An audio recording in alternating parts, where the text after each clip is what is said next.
Welcome back. सबसे बड़े पाकिस्तान आप देख रहे हैं और अब बात करेंगे पाकिस्तान को बहुत सारी जो ब्लेसिंग्स हैं उसमें से एक हमारे पास वो इंडिजिनस ऐसी खूबसूरतियाँ हैं, भले वो फ्लोरा एंड फाना की सूरत में हो, भले वो हमारे पास ऐसी स्पीशीज़ हो, जिनमें से एक की अब हम बात करने जा रहे हैं। दरिया सिंध में मादूमियत के ख़तरे से दो चार इंडस डॉल्फिन का जो घर है और ज़मीन पर ताज़ा पानियों में रहने वाली डॉल्फिन की 4 किस्मों में से ये एक है।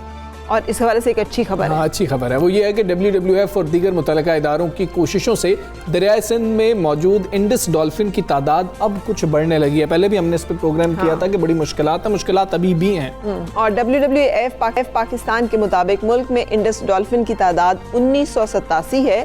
ये नस्ल इस वक्त भी खतरे का शिकार है क्योंकि दरियाए सिंध में इसकी मौजूदगी इसकी 70 से 80% आज जो अमाजगाहें हैं, जो रहने की जगह हैं, वो तबाह हो चुकी हैं।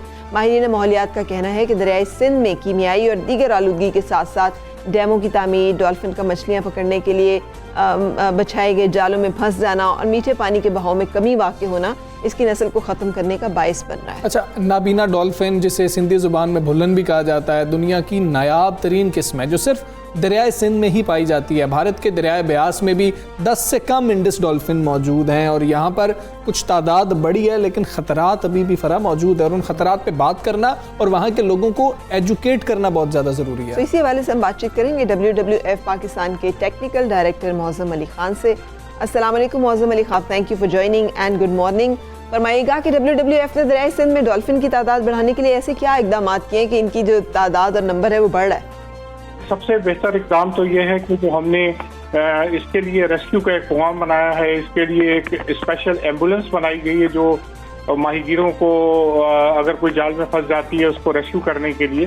इसके अलावा सबसे बड़ी अहमियत का प्रोग्राम जो है वो अवेयरनेस का है, आम आदमियों से लेके माहीगीरों में या दूसरे लोग जो दरिया से मुख्तलिफ तरह से इन्वॉल्व हैं उनके लिए।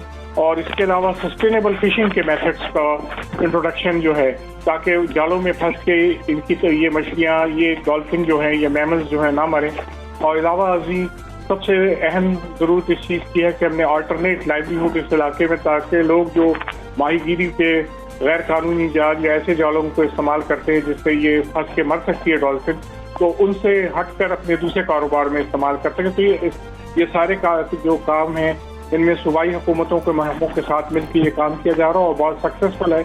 इसी वजह से दुनिया की ये वाहिद मीठे पानी की डॉल्फिन है जिसकी तादाद में इजाफा हो रहा है। दुनिया की बकिया डॉल्फिन जितनी हैं वो सब उनकी तादाद में तेजी से कमी हो रही है। बिल्कुल ठीक है। ये कह दीजिएगा, ये इंडस डॉल्फिन को जो नाबीना डॉल्फिन कहा जाता है, वाकई इनको नज़र नहीं आ रहा होता या बस इनका नाम है? और ये कैसे ट्रेवल करती हैं अगर इनको नज़र नहीं आता?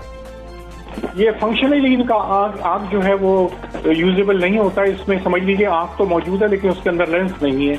ये दिन की रोशनी और दूसरी अंधेरे को डिटेक्ट कर सकते हैं, लेकिन इसके अलावा इनका पावरफुल सिस्टम होता है सोनार का, जो एक किस्म की ये क्लिक आवाज़ पैदा करती हैं और जब वो टकरा के आती हैं तो उससे आइडेंटिफिकेशन हमारी आंखों से ज़्यादा होती है। तो ये मछली को दरिया सिंध के गदले पानी में आंखों की जरूरत नहीं पड़ती और मछली या दूसरे शिकार को लोकेट करने के लिए ये इकोलोकेशन इस्तेमाल करती है, जो कि साउंड की क्लिक से सोनार उसी मेथड है जिससे जो हमारी आबदोजें दुश्मन के जहाज़ों को पता चलाती है, उसी मेथड से डॉल्फिन जो होती हैं, तमाम डॉल्फिन और ख़ास तौर पर ये डॉल्फिन जिसका इकोलोकेशन का सिस्टम दुनिया का सबसे पावरफुल सिस्टम है, उसकी मदद से वो अपने आप को मूव करती हैं और अपने आप को ग़ज़ा और खुराक हासिल करती हैं। बिल्कुल से आई थिंक ये तो बेस्ट एग्जांपल है अडेप्टेबिलिटी की भी, कि किस तरह से जानवर जो हैं वो अपने माहौल के साथ अडेप्ट कर लेते हैं। ये भी फरमाइएगा कि जो लोग देख रहे हैं क्या क्या चीज़ें हैं जो जाननी ज़रूरी हैं, और आप क्या कहना चाहेंगे मज़ीद इस हवाले से कि पाकिस्तान में ये जो एक इंडेंजर्ड स्पीशी है, इसके बचाव के लिए, इसके तहफ़्फ़ुज़ के लिए, इसके मज़ीद बढ़ने के लिए, इनकी तादाद के लिए क्या इक़दाम लिए जाएँ? इस डॉल्फिन की तादाद में जो सबसे बड़ी कमी का सबब है वो गैर कानूनी शिकार या ऐसे जालों का शिकार है जिससे मछली बनती है। सबसे पहले तो इस शिकार में कमी, और दूसरी बात है कि पानी की जो फ्लो में खासी कमी आ रही है।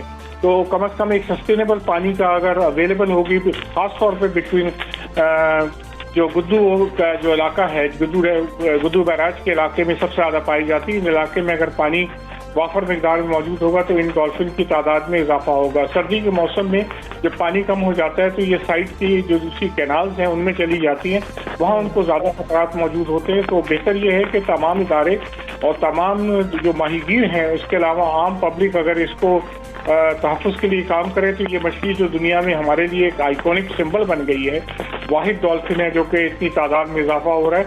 तो अगर ये सब इस पर अमल किया जाएगा तो इंशाल्लाह ये शायद उस लेवल पर पहुंच चुके हैं जहां पर आज से तकरीबन 100 से 150 साल पहले इनकी तादाद होती थी। बिल्कुल ठीक है। Technical director WWF Mauzam Ali Khan साहब हमारे साथ मौजूद थे।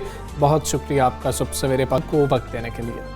और अब बात करेंगे एक ऑफर की जो कि हमने आपके साथ डिस्कस की थी। गुलकार और अदाकार अली ज़फ़र ने ट्विटर पर रैपर्स से मुखातिब करते हुए कहा कि तमाम रैपर्स धूम मचाने के लिए तैयार हो जाएं। गुलकार ने कहा कि ट्विटर पर रैप सॉन्ग हाजिर है।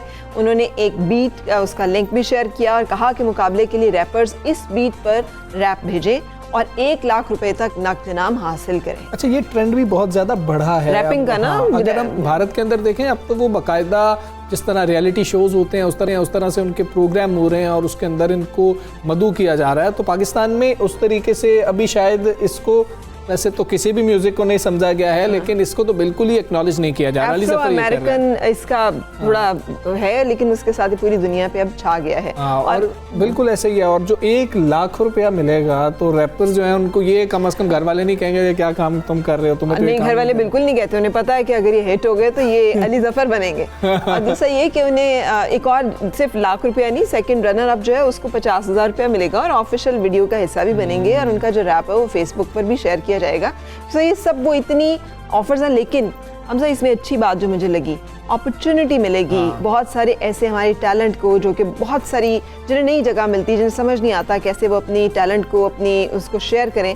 सो ज़ाहिर है अली ज़फ़र की एक बड़ी फॉलोइंग है और उसके साथ जब आप जुड़ेंगे तो उससे मौका मिलेगा, अपॉर्चुनिटी मिलेगी, लाइमलाइट मिलेगी, नज़रों में आएंगे। और अली ज़फ़र ऐसा कर रहे हैं। उन्होंने PSL में मेला लूट लिया भी किया था, उसके लिए उन्होंने स्टेप एक बताया था कि स्टेप सब करके भेजें और बड़ी तादाद में स्टूडेंट्स ने जो है उसमें हिस्सा लिया था। देखते हैं कि इसका क्या रिस्पॉन्स आएगा। हाँ, अब आगे चलेंगे। और हम सब ने बड़ी धूमधाम से मंगनी हुई कोविड के दिनों में बेनज़ीर भुट्टो साहिबा की बड़ी साहबजादी बख्तावर भुट्टो की मंगनी, जिसकी तस्वीर तो आपने देखी होंगी, जिसमें एक शॉल है जो इंतहाई दीदा ज़ेब है। और इस शॉल के कुछ और भी बहुत ख़ास था जो उस वक्त हमें नहीं पता चला। इस शॉल पर मोहतरमा बेनज़ीर भुट्टो की तस्वीर भी कढ़ाई की गई थी। इंस्टाग्राम पर इसकी तस्वीर जो है वो शेयर करते हुए बख्तावर भुट्टो ज़रदारी ने सार्फिन से पूछा कि क्या आप मेरी वालदा को मेरी शॉल पर देख सकते हैं। अच्छा, पहले किसी ने भी नोटिस नहीं किया था और बख्तावर ने बताया कि वो हमेशा से चाहती थी कि उनकी वालिदा भी इस खास लम्हे का हिस्सा हों।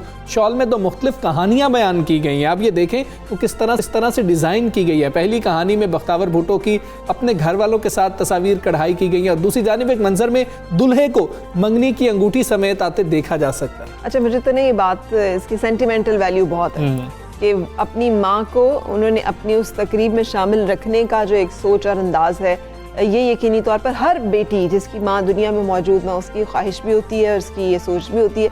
तो मेरे लिए तो इस शॉल की बाकी तो जो वैल्यू होगी सो होगी, इसकी एक सेंटिमेंटल और इमोशनल वैल्यू जो है वो बहुत बड़ी है। शॉल में आसमान, सूरज, उड़ते परिंदों को देखा जा सकता है। इस शॉल क्या, ये तो पूरा आर्ट पीस है जिसमें आपको मिनिएचर्स और ऐसे लगता है जैसे मुगलिया कोई आर्ट फॉर्म जो है वो पूरी आप जो है वो देख रहे हैं। अच्छा, अब देखें ना, ये शॉल है। अब ये तो बख्तावर ने बताया, फिर दिखाया करीब से कि ये इस किस्म की शॉल थी, इसमें ये चीज़ें थी। हमने जब वीडियो देखी थी, पहली वीडियो थी, उसमें जरदारी साहब जब का हाथ पकड़ के आ रही हैं, वो भी ऐसी चीज़ थी कि जो सबको बहुत ज़्यादा अच्छी लगी। फिर बिलावल का मौजूद ना होना, उन दिनों कोरोना था, तो बड़े अछूती चीज़ें थी जो इस मंगनी के अंदर थी। ज़रूरी नहीं कि कोई भी चीज़ जो है वो इसलिए कीमती हो कि वो बहुत पैसों में बनी है। उसकी इमोशनल वैल्यू, उसकी सेंटिमेंटल वैल्यू भी बहुत इंपॉर्टेंट होती है।